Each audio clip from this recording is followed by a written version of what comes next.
네, 안녕하세요 여러분들. 별별한국사 고등 내신 담당하는 큰별쌤 최태성입니다. 역사는 최태성. 네, 자 여러분들 우리가 지금 고등 내신 지금 고려사 배우고 있습니다. 자, 이 고려사 중에서 이번 시간에 배울 내용은요 바로 이 사회 파트가 되겠습니다. 신분 제도하고 사회 모습은 어떤지 그 내용을 한번 살펴볼게요. 자, 일단 여러분들 신분제도, 고려시대 신분제도는요 그 네 개로 나눌 수가 있어요. 맨 위에 귀족, 그 다음에 중류층, 그 다음에 양민, 그 다음에 천민, 이런 식으로 네 구조로 나뉘어지고 있습니다. 자, 하나씩 한번 볼게요. 먼저 귀족입니다. 왕족 들어가고요. 5품 이상의 고위 관료가 주류. 그러니까 5품 이상이라고 했으니까 지금으로 본다면 뭐 고시 패스하면 5급부터 출발하잖아요. 그죠? 고시 패스하면 그럼 그들이 문벌 귀족이 되는 겁니다. 그러니까 지금 비교한다면 근데 뭐 지금은 그분들 너무 고생 많으세요. 어쨌건 자, 5품 이상의 고위 관료가 주류를 이루고 있고요. 그 다음에 이제 이들의 어떤 특권이 있어요. 이 특권을 좀 알고 계셔야 되겠죠. 음자가 들어가겠습니다. 그죠? 뭐가 있을까요? 네, 바로 음서. 이건 이제 시험을 보지 않고도 관직에 나갈 수 있는 방법이에요. 지금은 불가능하죠. 그죠? 지금은 뭐 고시를 봐야 5급 공무원이 이제 들어가서 뭐 고시, 그러니까 외시, 사시, 행시 뭐 이런 게 있다면 그걸 보면 합격하면 5급이 되는 거거든요. 시험을 봐야 돼요. 근데 이 당시에는 시험을 안 봐도 돼요. 네, 좋은 집안에 태어났으면 통과. 이게 이제 음서, 음덕, 음서.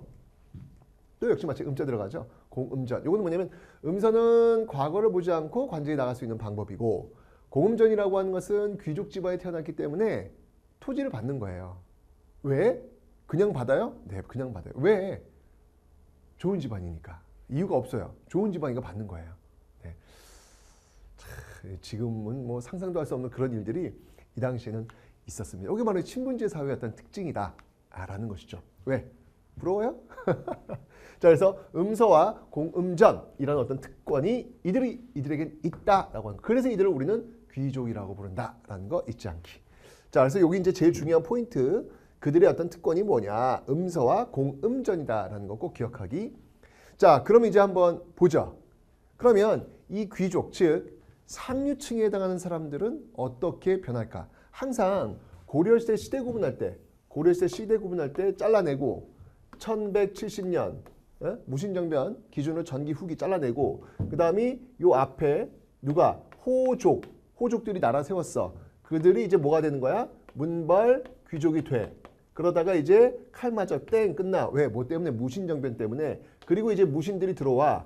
이 무신들이 들어왔다가 이번엔 또 원나라 몽골이 쳐들어온단 말이야.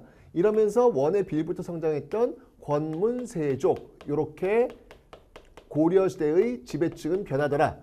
이 권문세족을 또 때리면서 등장한 게 바로 신진 사대부더라. 요 신진 사대부가 바로 조선이라는 나라를 세우더라 라고 하는 요 지배층의 어떤 흐름, 일단 요건 이제 반드시 기억을 해야 된다라고 이야기를 했고, 자, 그럼 이제 문벌 귀족도 보자고. 과거와 음서를 통해 관직에 진출하고 고위 관직을 독점하며 권력을 장악하는 거 너무 당연한 거겠지. 왜냐면 최상위 지배층이니까.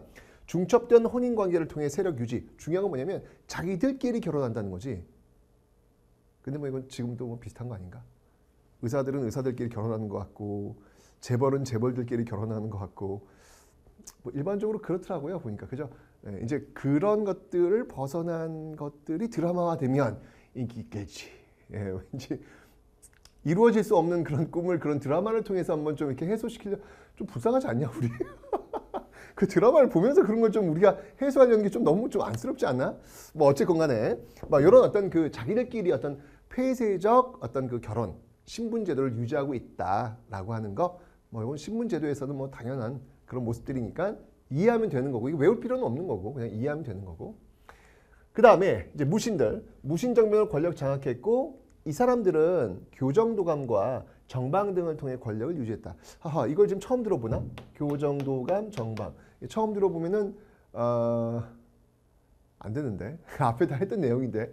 교정도감이라고 하는 거는 말 그대로 정치를 딱 바로잡는 거겠지. 바로잡기 위해서 임시기구를 만들었다. 뭐 그런 의미 아닌가? 이거 누가 만들었지? 교정도감은? 무신정권. 바로 최충원에 의해서 만들어진 최고 권력 기구. 오케이. 기억하면 되고. 그 다음에 정방은 뭐야? 그의 아들. 그의 아들 정방 최우가 만들었던 바로 인사권. 정치와 관련된 거니까 정치와 관련된 방이라는 의미니까 인사권을 장악하기 위해서 만들었던 기구다. 그러니까 무신정변 때는 이러한 기구를 통해서 자신들의 권력을 또 극대화시키는 어떤 그런 모습들이 있더라라는 거. 이거 다 배웠던 내용들이니까 다시 한번 복습하는 걸로 통과. 자, 그 다음에 이제 무신했으니까 그 다음 단계 누구지? 이제 권문세족이네. 자, 이 권문세족 원간섭계의 원의 세력을 바탕으로 성장한 사람들, 무엇을 경영하고 무지하게 넓은 토지, 바로 대농장을 경영하고 농민들을 노비처럼 부림. 그 당시 이 권문세족의 토지를 보면 산과 산을 경계로, 강과 강을 경계로. 와, 엄청납니다. 그죠? 산과 산을 경계로, 강과 강을 경계로 저게 내 땅이야. 네, 이게 이제 권문세족의 모습이다. 그래서 너무 넓은 토지를 갖고 있는 이 대농장, 이게 문제가 된단 말이지. 이게 문제가 되니까 결국은 공민왕 때 바로 이 대농장을 해체하기 위해서 만들었던 기구가 뭐다? 신돈에 의해서 운영되었던 바로 전민변정도감이라는 것.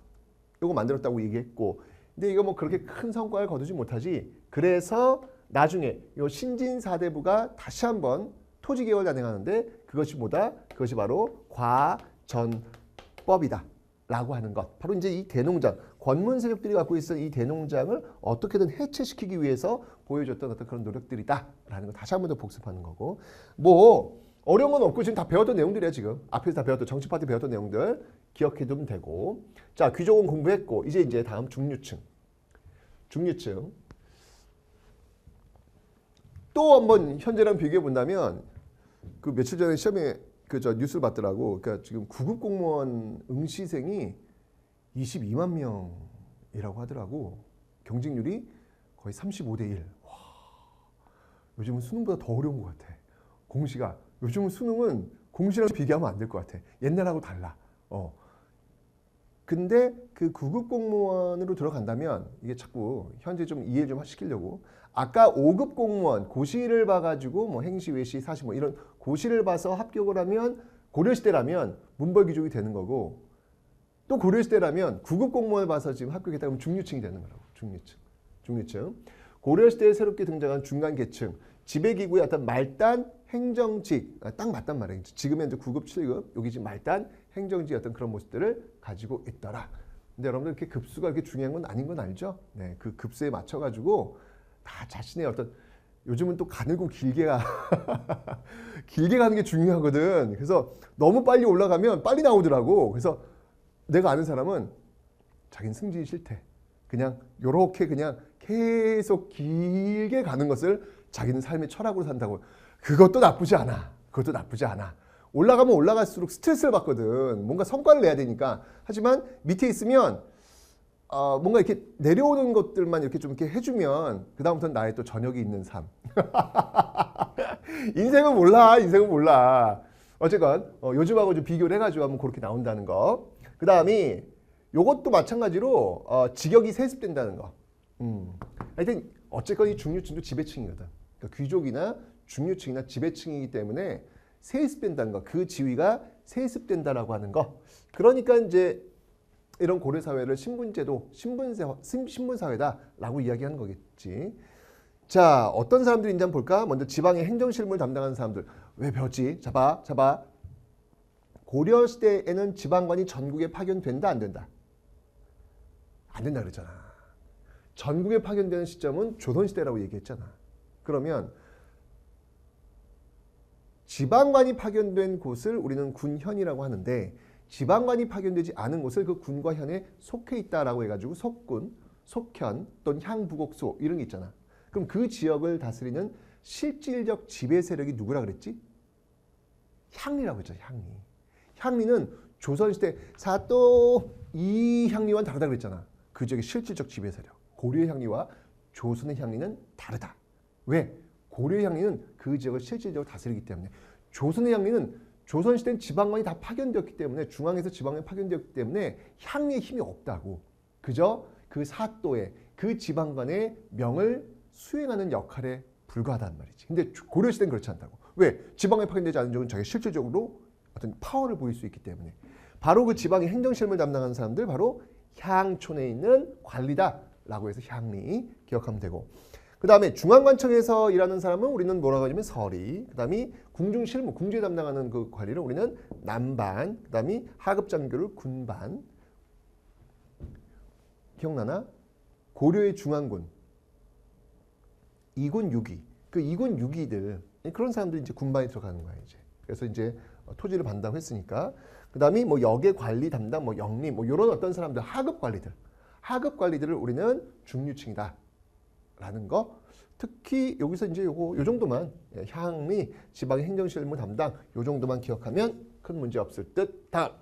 자, 이제 양민인데 요게 이제 사실은 신분제도에서 가장 중요한 포인트는 뭐냐면 지배층의 어떤 그 흐름, 호족, 문벌귀족, 무신, 권문세족 이런 요 흐름 하나 제일 중요하고, 두 번째 중요한 건 뭐냐면 양민들 중에서 여기 지금 나왔지만 양민의 대다수가 이 사람들이라고 불리는 농민이라는 거. 요게 이제 시험에 굉장히 잘 나오거든.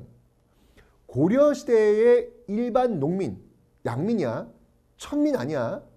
일반 농민을 뭐라고 불렀을까? 아주 시험에 잘 나온단 말이지. 왜? 헷갈리니까. 빠밤! 백정. 오!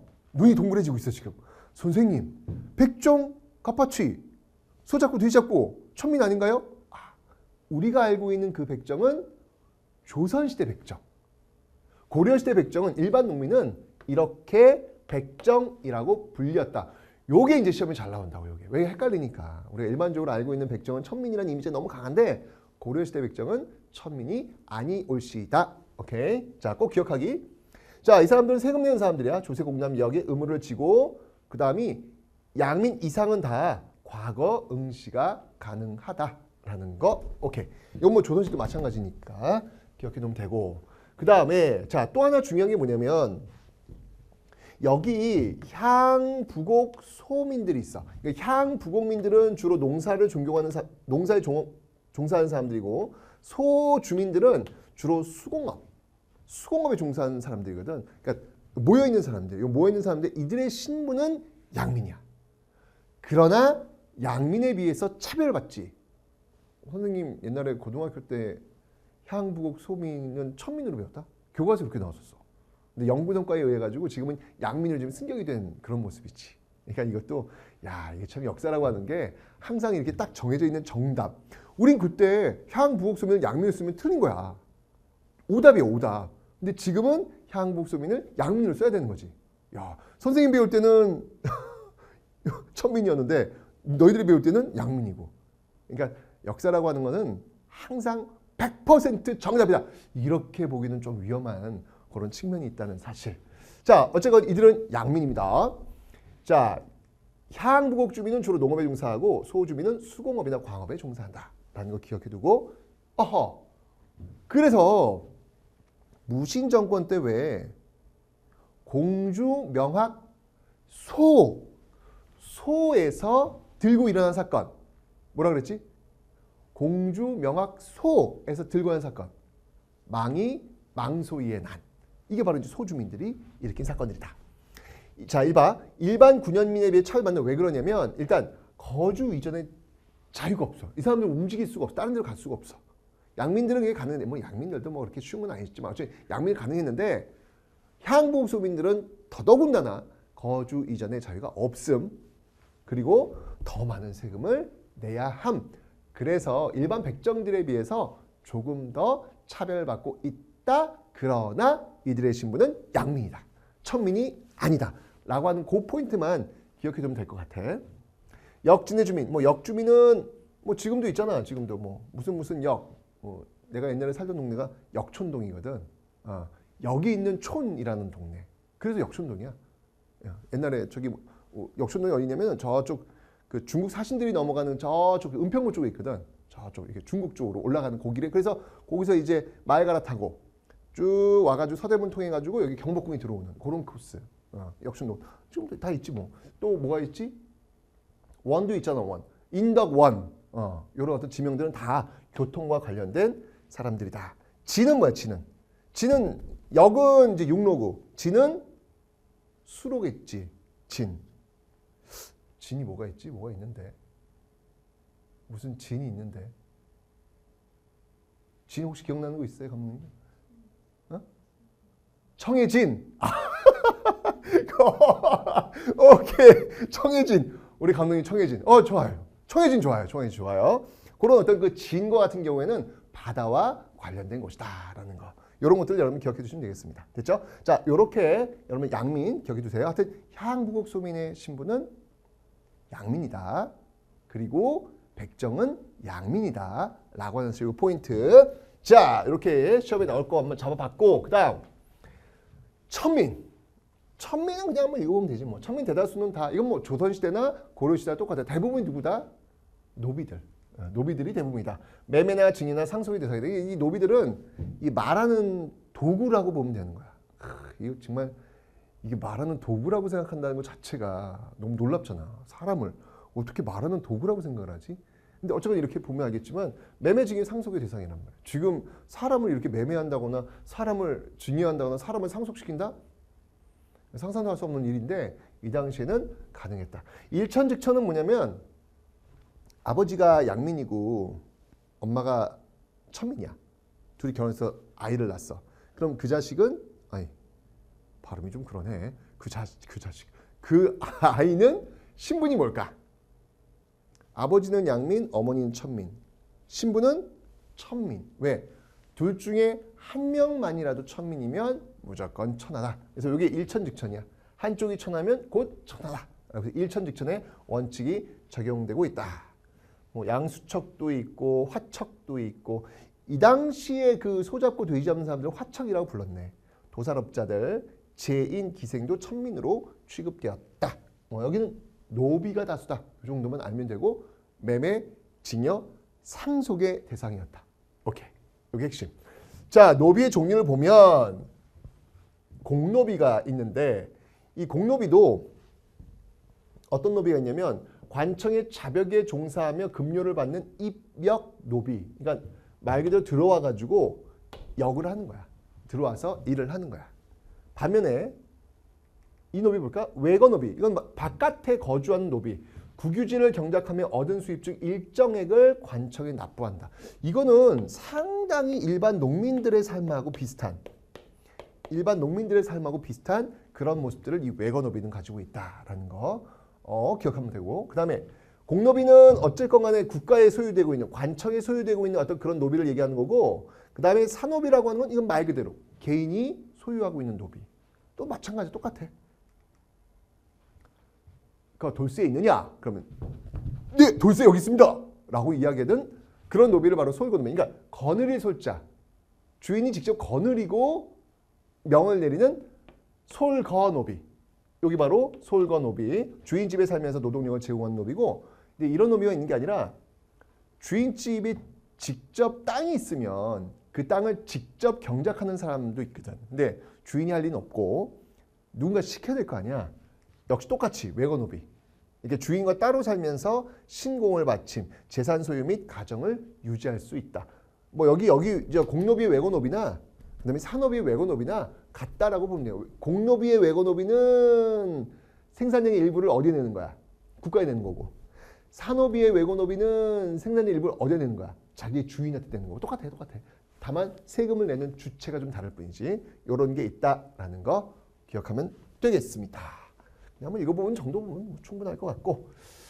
자, 그러면 이제 사회 시책과 제도를 한번 봅시다.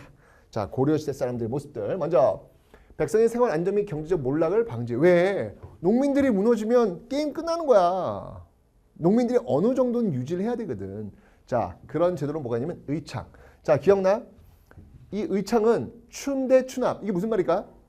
봄에 곡식을 빌려주고 가을에 갚도록 하는 제도. 왜냐면 봄이 되면 곡식이 똑 떨어지거든. 그래서 그때 쓰는 단어가 뭐야? 보릿고개. 곡식 똑 떨어진단 말이야. 그럼 요때 국가에서 빌려다가 버텨내고 가을에 다시 갚도록 하는 거. 춘대추납의 빈민, 구휼, 기구. 이건 지금도 왜 긴급 구호 정책이라 그래가지고 어떤 그 굉장히 가정이 어려우신 분들한테 긴급 구호 자금이 들어와요. 네. 그러니까 그때나 지금이나 다 사는 모습은 비슷해. 자, 근데 이 의창이라고 하는 건 말 그대로 이게 의로운 창고야. 의로운 창고. 태조 때는 흑창이라고 불렀다고? 태조 때는 흑창. 왜 태조의 정책이 세 가지가 있잖아. 민생안정책, 호족정책, 북진정책. 민생안정책은 뭐였다? 바로 세금을 깎아주는 거. 그리고 흑창을 설치하는 거. 이게 핵심이었잖아. 여기서 흑창 얘기했고 이 흑창이 나중에 의창으로 바뀌었고 이 의창은 조선시대까지 쭉 이어지고 있더라 라고 하는 사실 봐두면 되고, 그 다음에 물가조절기구, 항상 평평하게 유지하는 창고. 뭘까? 그렇지, 바로 상평창.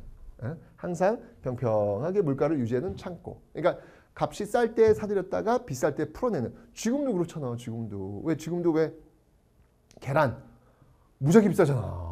요즘 카스테라 빵집에서 카스테라는 어쩔 수 없이 판다며.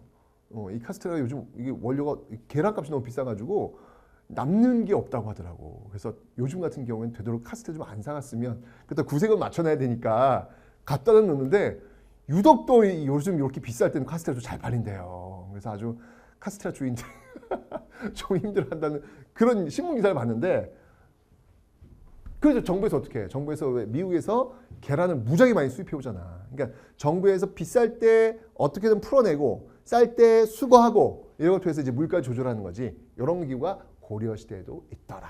예나 지금이나 이름만 다를 뿐이지 다 비슷한 어떤 그런 모습들 기억하면 되겠네.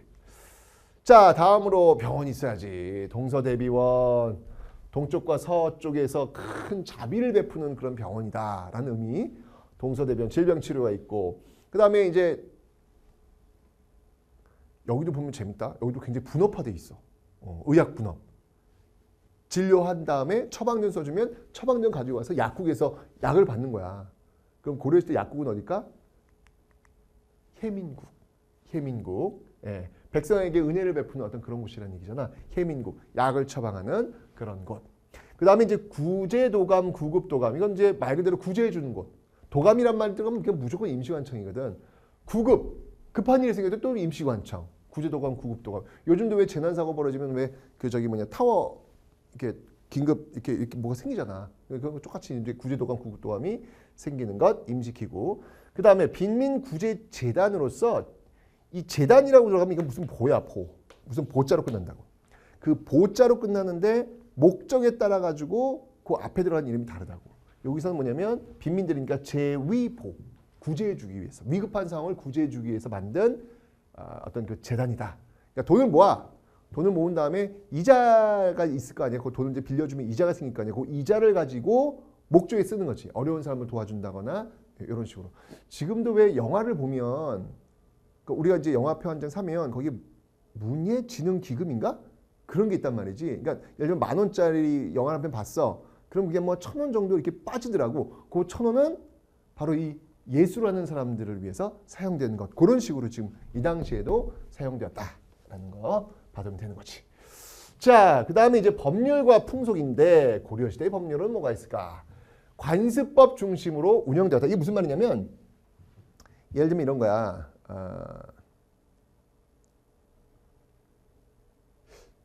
남의 물건 훔쳤어. 그러면 남의 물건을 훔치면 사실은 당시 어떤 그 성문법 측에 의해서 어떤 벌을 받겠지. 근데 성문법보다는 관습법. 남의 물건을 훔쳤으면 훔친 손을 뭐 회초리로 막 10대를 때린다. 뭐 이런 어떤 그 마을의 어떤 그런 관습법이 있으면 그게 주로 많이 사용됐다는 거.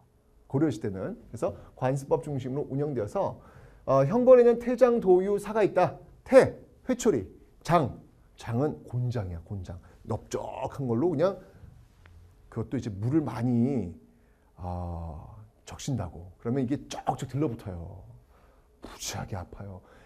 곤장 한 10대만 맞아도 10대까지 가나? 10대만 맞으면 거의 기절이라고 보면 되거든. 어우, 무지하게 아파. 안 맞아봤구나. 옛날에 선생님은 별의별 태와 장을 다 맞아봐가지고 그게 뭔지 알는데 장난 아니야 이게. 그래서 만약에 왜 곤장 100대를 쳐라. 이건 그냥 죽으라는 얘기. 이런 100대를 맞으면 살아남는다는 건 거의 불가능할 정도로.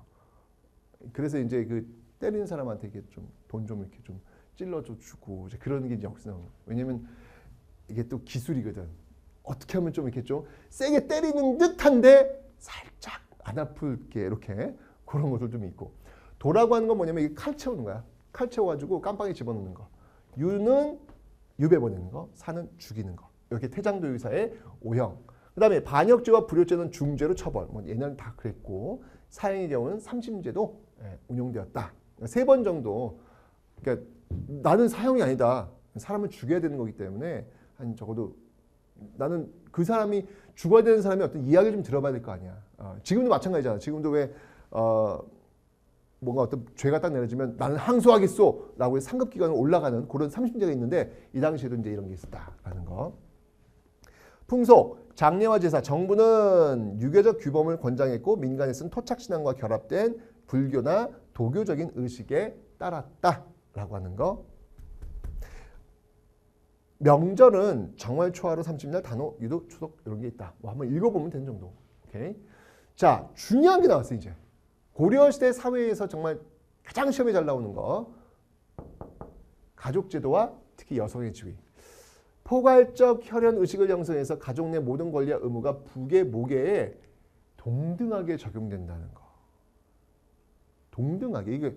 이게 지금 우리 사회가 이렇게 살아가는 데 있어가지고 아직까지 남성 중심적이란 말이야. 근데 그게 또 우리의 전통이라고 생각을 많이들 하는데 그 진짜 오해고, 우리의 전통이라고 보기보다는 조선 후기적인 어떤 풍습이다. 사실 우리나라의 어떤 그 오랜 풍습은 여자와 남자의 어떤 그 가정 내 지위는 거의 동등하다라고 보면 되는 건데 여기도 마찬가지야. 지금 봐봐. 음서의 혜택을 사위와 외손자까지 적용해. 그러니까 음서라고 하는 거는 관직에 올라갈 때 조상의 어떤 그 덕에 의해서 과거 시험 보지 않고 관직에 나가는 거잖아. 근데 외가 쪽도 적용이 된다는 거지. 친가 쪽만 아니라 외가 쪽도 적용이 된다는 거. 이런 거. 그 다음에 상피제의 대상을 부계와 모계 모두에게 적용. 상피제라고 하는 건 뭐냐면 이렇게 예를 들면 나의 고종사촌, 외가 쪽 고종사촌하고 나하고 같은 마을에 관직으로 오지 않도록 하는 거야. 이게 어떤 친가만 해당되는 게 아니라 외가 쪽까지 확대를 해가지고 서로 만나지 않도록. 왜냐면 만나면 또 부정과 비리가 생길 수 있잖아. 떨어뜨려 놓는 거지. 이게 이제 상피제. 서로 이제 피하도록 하는 거. 요거. 그런데 부계와 모계 모두에게 적용되었다는 거. 소가적 중심이고 일부 일처제였고 근친혼과 동성혼이라고 하는 건 뭐냐면 특히 이제 주로 이제 지배층들. 아까 얘기했잖아. 자기들끼리 결혼한다고. 자기들끼리 결혼하는데 오히려 더 범위를 줄여가지고 아예 가족 내에서 결혼하는 경우도 많이 있거든. 나랑 이모랑 결혼한다든지 내 사촌하고 결혼한다든지 이런 경우들이 지배층 내부에서는 좀 많이 성행했다. 이게 이제 고려시대의 모습이다. 그러니까 조선시대 오면 이제 이런 것들이 거의 없어지지. 근데 고려시대는 그만큼 좀 유교적인 어떤 그 틀이 많이 있지 않았기 때문에 이런 게 가능했다는 거. 고려시대와 조선시대는 좀 다르다는 거. 요거 하나 기억하고 여성의 지위. 자 보면 자녀 균분상속이야. 아버지 어머니가 돌아가셨어. 그럼 재산을 아들 딸 똑같이 나누는 거야. 근데 이건 지금도 그래. 이게 1991년도 민법이 바뀌면서 1991년 이전까지만 해도 우리나라는 남자 중심이었거든. 근데 1991년 민법이 바뀌면서 요게 똑같이. 만약에 아버지 어머니 돌아가셨어. 근데 아버지 어머니가 어떤 특정한 유언을 남기지 않으시고 돌아가셨어. 그런데 만약에 오빠가 내가 또 아버지 어머니 제사 지내야 되니까 내가 재산 관리하마 라고 하잖아. 그럼 여동생이 어머 그게 무슨 소리야? 라고 하면서 무슨 소리야? 똑같이 나눠야지 라고 이야기를 하면 오빠가 그래도 오빠가 또 관리를 해야 되지 않겠니? 라고 하면 여동생은 소송을 걸 수 있는 거예요. 그럼 정확하게 반반 나눌 수 있는데 이제 그럼 이제 콩가루 집어야 되는 거지. 거기까지 가면 안 돼. 그러니까 알고는 있자고. 이게 모르면 이럴 수 있는데 어쨌건 부모의 재산은 똑같이 반반이다. 이건 지금 고려시대. 그러니까 1991년 민법 이전까지만 해도 조선 후기적 사고방식이었다면 1991년 이후 민법과 지금까지는 고려시대적 어떤 그 사고방식이 지금 지배하고 있다라는 거. 자녀 군분. 아들이 없으면 딸도 제사를 지내. 윤행봉사에게 돌아가면서 아들과 딸이 이게 돌아가면서 제사를 지낸다는 얘기지. 이거 지금 이게 가능하냐고 지금. 사실 지금 이거 어렵잖아. 추석이나 설 되면 남자 집에 먼저 가잖아. 왜? 남자 집에 제사 지내려고. 그러니까 이런 것들도 한번 좀 우리가 조금 한번 바꿔보면 어떨까. 한 번은 남자 집에 먼저, 한 번은 여자 집에 먼저. 그런 것들을 한번 좀 바꿔. 우리 부모님 세대는 이제 그게 잘 안 돼. 이게 워낙 문화로 이제 정착이 되어 있기 때문에. 근데 나는 한번 해보려고. 나는 이번에는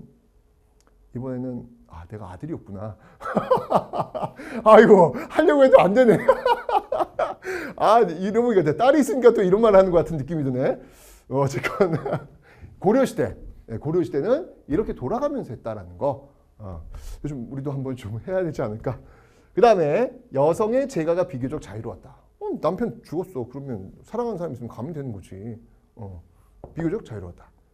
남녀 구분 없이 태어난 순서대로 호적의 기재. 조선시대만 해도 남녀 구분이 있었거든. 그러니까 남자가 우선이고 또 장남이 우선이고 이렇게 순서됐는데 이제는 여기 고려시대는 태어난 순서대로 이게 여자가 먼저면 여자 먼저 이렇게 기록을 해줬다. 그리고 여성도 호주가 될 수 있었다. 이런 어떤 것들이 고려시대의 특징이다. 요거는 사실은 조선 초기까지, 조선 전기까지도 요 고려의 모습들이 쭉 간다고. 율곡이이가 어디서 살았어? 율곡이이가 어머니 집에서 신사임당 그 외갓집에 그래서 강릉이잖아. 원래 율곡이 친가는 저 파주라고 파주. 근데 파주에서 안 산다고. 율곡이는 저 외가 강릉 쪽에 산다고. 이거 왜냐면 여자 쪽 집에 가서 남자들이 사는 경우가 많았기 때문에. 고려시대의 모습이야. 자, 그 다음에 하여튼 여성의 지위가 가정 내 지위가 같았다. 남성과 여성이 같았다. 이게 굉장히 중요하다는 거 꼭 기억하기. 그 다음에 농민 공동체 조직이 있는데 향도라는 게 있어. 이 향도가 뭐냐면 말 그대로 향을 피우는 무리도자, 무리라는 건데 이게 뭐냐면 매향 활동, 그 향을 이제 이렇게 묻는, 향나무를 이렇게 묻는 그런 활동을 하는 불교 신앙 조직에서 기원해. 왜냐면 그 저 불교에 가면 맨날 향 피우잖아. 이 향 의식을 굉장히 중요시 여기거든. 그러니까 향이 들어갔다는 얘기는 이건 불교 쪽과 연결이 되는 건데 그런 매향 활동을 하는 불교 신앙 조직에서 맨 처음에 기원했어. 그러니까 그 마을에서 만약에 이제 뭐 그 마을의 어떤 복을 빌기 위해서 향나무를 뭐 바닷가에 이제 묻는 거지. 그리고 그 향나무가 떠오를 때 뭐 복을 받는다. 뭐 이런 걸 믿는 건데 마을에서 어떤 그런 불교 행사로 했었는데 이게 시간이 흘러가면서 어떻게 되냐면 석탑 제작, 절을 지을 때 주도적 역할을 담당하다 후기에는 노역, 혼례와 상장례, 마을지사 등 바로 공동체 생활을 주도하는 그런 조직으로 바뀌었다. 다시 한번 정리. 그러니까 향도, 매향 활동을 하는 향도는 초기에는 불교 신앙 조직이었다가 시간이 흘러가면서 마을 공동체 행사 조직으로 또 성격이 바뀌었다라고 하는 거. 요거는 조선시대까지 이어지더라. 라고 하는 향도 기억하기. 오케이. 자, 요렇게 해서 네, 바로 고려시대의 어떤 사회 모습들을 한번 살펴봤습니다. 지금의 우리의 모습과 어떤 부분은 비슷하기도 하고 또 어떤 부분은 좀 다르기도 한 그런 모습들. 고려의 모습을 보면서 우리의 어떤 전통이라고 하는 것들이 상당히 조선적 사고방식이다. 어떤 특정한 어떤 시기의 모습이지 이게 우리의 긴 역사를 담보할 수 있는 어떤 그런 부분들은 아니다. 라고 하는 거 꼭 기억하면 좋을 것 같고 여성의 어떤 가정집을 꼭 기억해두고 그 다음이 고려시대 때 일반 농민들을 뭐라고 한다? 백정이라고 한다. 그들의 신분은 천민이 아니라 양민이다 라고 하는 사실 그 정도만 여기 사회 파트에서 꼭 기억하면 좋을 것 같습니다. 오케이. 자, 이렇게 공부했고요. 자, 다음 시간에 여러분들 고려의 문화에 대해서 한번 살펴보도록 하겠습니다.